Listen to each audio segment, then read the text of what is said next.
Hey guys, welcome to Priceless B-Movies.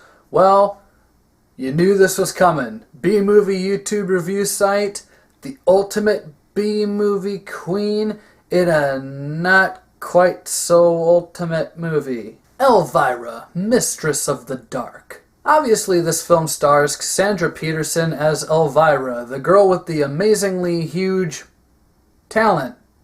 Right. And in this film, Elvira is chasing her dream of becoming a Las Vegas showgirl, which is actually kind of interesting because I believe that's how Cassandra Peterson actually got her career started. Luckily for Elvira, her great aunt passes away, and so now Elvira is going to journey to this bullshit New England town where everyone thinks it's kind of still the 50s, you know, it almost looks like Pleasantville, only people aren't as attractive. So Elvira goes to this little town hoping to benefit from her great aunt's passing, but unfortunately, also hoping to benefit from the passing of the old woman is Elvira's uncle, played by William Morgan Shepherd. And he is actually this wannabe warlock who is wanting all the powers of darkness to himself. It's actually kind of hard to describe the plot of this movie, and not because it's, you know, like hard for anyone to understand or comprehend, but because there is so much going on in this movie. There's enough material in this for a trilogy of Elvira films. There's the whole thing with Elvira's uncle trying to gain possession of a book that has been passed down to Elvira, and the whole thing that he's going to be this horrible demonic sorcerer or whatever if he gets this book. Okay, that's fine. I accept that as a plot. But that's kind of pushed aside for a subplot where the town council, led by Edie McClurg, wants to push Elvira out of town and wants to poison the town against her, and so she has to teach all the teenagers in this town to love B-movies and fight for their right to party, and it's so 80s and so stupid. But that becomes the plot. So now the thing with Elvira's uncle isn't even important. Now this is the plot.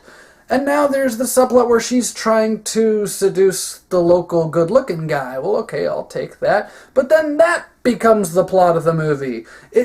This movie is extremely uneven when it comes to what it's trying to be about. There's so much going on, and it kind of jumps back and forth from plot detail to plot detail as if there's no chronology to anything that's going on. I think that's my only real beef with the movie, though, is that it's hard to figure out exactly who you're supposed to be rooting for. Obviously, you're supposed to be rooting for Elvira because she's the protagonist of the story, but exactly what she wants and what's going on and what she'll be doing, there's so much going on in this one 85 to 90 minute film that for the majority of it, I'm kind of sitting here going, okay, well, that was pretty funny, isn't it? Here's a boob joke. Those are great. And, okay, who's this guy? He's trying to... Okay, there's this book that's going to give her uncle all the powers of darkness. Boob joke. Those are great. And, okay, here's... let's see what we got here. For some reason, the casserole that she just made in the kitchen came alive. Oh, that's not the cookbook. That's the book that her uncle wants. And it's a boob joke. That's great. Those are wonderful. Unfortunately, most of the movie plays out like that. It is really hard to discern and follow what's going on. Not that we don't get what's going on, but in the sense of, why is this happening? Why is this part of the story? What does this have to do with everything else that's going on? Like I said, wildly uneven plotline. I don't mean to shit on this movie at all. It's really funny. Actually, for an 80s horror comedy, and especially one that not a lot of people talk about, this has a lot of great gags in it. There is some satire in this. There is some great commentary in this. And there is ultimately this really funny Salem witch trial concept that comes into it, too. But at the end of the day, Cassandra Peterson as Elvira has to carry a lot more than she should really have to carry. It's nothing against her. I don't think she's a bad actress. I don't think she's bad in the part. Elvira's a very likable character. She's extremely sassy, extremely good looking if you like that goth thing. And what we eventually have to realize is that they just try to pack way too much into this movie. Also, even for the 80s, some of the references and some of the jokes in this seem a bit dated.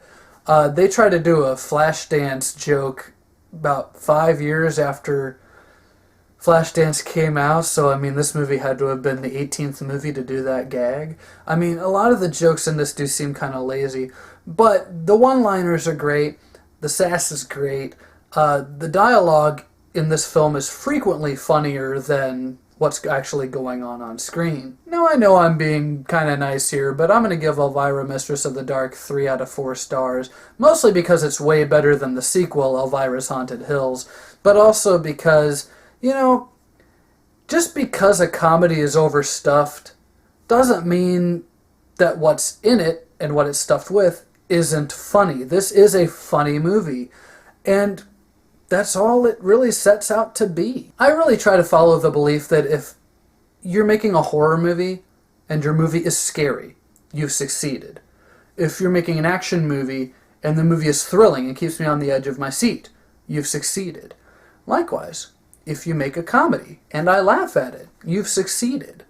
So, at the end of the day, like I said, Elvira, Mistress of the Dark isn't a bad movie. It's just a movie where there's way too much going on for its own good. So that's my review for Elvira, Mistress of the Dark. Stay tuned, I got a lot more reviews coming your way, and even more requested reviews coming your way. Keep watching, and look out for more Priceless B movies.